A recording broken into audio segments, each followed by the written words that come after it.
निर्णय घेतला त्यावेळेला आम्ही ही पहिली मंडळी पहिल्या फळीमध्ये बाहेर पडून बेहतर काही का होईना आम्ही तेव्हा काळजी नाही केली। आपण मग सांगितलं ती वस्तुस्थिती आहे। आज जर आपण पाहिलं तर ग्रामपंचायतीचा सदस्यपद पण सोडत नाही आहे, पण तुमच्या या मंत्र्यांनी आमदारांनी आज तुम्हाला सांगतो 2.5 वर्ष जे आलेलं पद मंत्रिपदाचं तुम्हाला ज्यावेळेला नेता अडचणीत सापडला हे पाहिलं आम्ही, त्यावेळेला मी सांगितलं साहेब तुम्ही अडचणीत आहात ना मी सांगतो काय मोठं म्हणजे काय उलट्या लोकांनी मला 14 वेळा निवडून दिला तर साहेबांनी मला मंत्री केलं।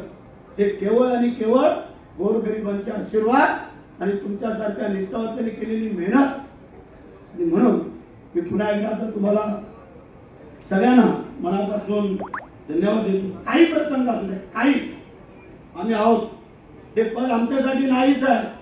आम्ही नेहमी सांगत आलेलो आहे माणूस किती मोठा हो, आमदार हो, खासदार हो, मंत्री हो, संत्री हो, त्यांनी जमिनीवरनं चालायचं। जो हवेत चालला त्याचा जय महाराष्ट्र झाला।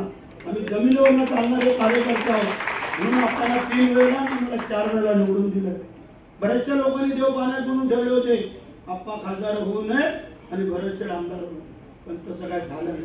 आता परवा थोडी मिमिक्री केली काही लोकांनी, त्याने असा तो टॉवेल असा टाकला, असा टॉवेल हॉटेलमधले वेटर लोक विचारले घेतात। हा टॉवेल हा असा असतो, इथे हा हृदयाजवळ असतो, ह्याच्यामध्ये गोरगरिबांचे आशीर्वाद आहे, ते आशीर्वाद आम्ही हृदयाजवळ असं घेऊ शकतो। म्हणजे आम्हाला कोणावर विचारायची नाही आहे, पण माणसाची नियत आणि नीतिमत्ता जर चांगली असेल तर त्याला कोणी हरवू शकत नाही आहे। म्हणजे बरेचसे त्यांनी प्रयत्न केले, इकडं आमच्या थोरवेला पाळण्यासाठी, इकडं आमच्या दळवीला पाळण्यासाठी आणि भरेशेडला का तर पालकमंत्रीपद आपल्या पोरीला पाहिजे म्हणून, म्हणजे इथंच कारण इथंच बघा एका रात्रीमध्ये त्याला ब्रेक देण्याचं काम आपल्या शिंदे साहेबांनी केलं। काय होत आहे म्हणजे पद येतात जातात, माणसाची नियत चांगली पाहिजे, पद ही आम्ही नथिंग बाब आहे।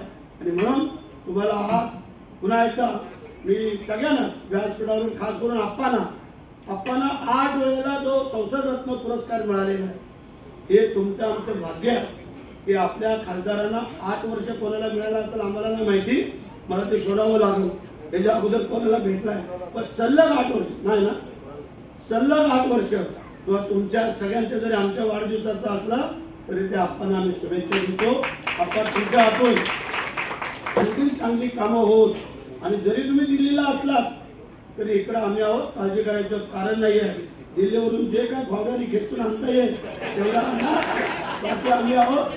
तुम्हाला पुन्हा एकदा सगळ्यांना मनापासून धन्यवाद देतो, तुमचं अभिनंदन करतो आणि शिवाय तुमचा वाढदिवस झालेला काल आमचा पण झाला, अशा अनेक लोकांचे, त्याच्यामुळे ज्यांचे ज्यांचे काल वाढदिवस झाले ते आमच्या सहित आता ठीक आहे वाढदिवस हे औपचारिक आम्ही वाढदिवस म्हणून आपण आम्हाला असं पब्लिकमध्ये मी साजरा करत नाही, लोक येतात भरपूर लोक येतात, तर आम्हाला फक्त त्यांना एक उत्तर द्यायचं होतं की या नेपकिनचं महत्व काय। म्हणजे काल 8,000 नेपकिन आमच्या छोकऱ्यांनी तिथं जागेवरती वाटले, 8,000 नेपकिन की बोललो हे द्या आमचं प्रतीक। आणि त्याच्यामध्ये काय एखाद्याला आता आम्हाला काय बाकी व्यसन नसल्यामुळे एक नेपकिनचं व्यसन आहे आणि त्याच्यामुळे त्यांनी आमच्यावरती टीका केली तर हरकत नाही आहे, त्याला एवढंच पण आम्ही काय हलका घेत नाही। शेवटी देखण्यावाला ऊपर आहे, बाकी आपण आपलं काम करूया, त्या लोकांची सेवा करूया आणि गरिबांचे आशीर्वाद घेऊया। जय हिंद, जय महाराष्ट्र, वंदे मातरम।